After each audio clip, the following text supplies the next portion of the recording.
मनसेचे अध्यक्ष राज ठाकरे यांनी भाजप सरकारवर हल्ला चढवलेला आहे। चारा छावण्या बंद करण्याच्या निर्णयावरून तसंच मेक इन इंडियाच्या कार्यक्रमावरून त्यांनी भाजप सरकारवर जबरदस्त टीका केली।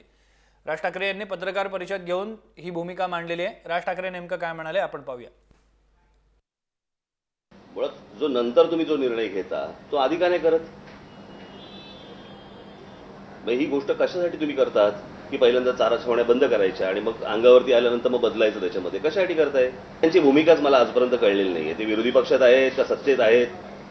सत्तेत राहायचं ते भोगायचं आणि दाखवायचं आम्ही विरोधात आहोत म्हणून। तेच म्हणजे की या मुद्द्यावर आम्ही जनतेच्या आणि शेतकऱ्यांच्या अरे पण म्हणूनच सरकार म्हणून तुम्ही कशासाठी आतमध्ये नाही? मला त्या मेक इन इंडियाचा काही अर्थच अजूनपर्यंत लागलेला नाही। मुळात अजून ते नरेंद्र मोदी त्या गुजरातच्या अजून ते तिथून बाहेरच पडलेले नाहीयेत।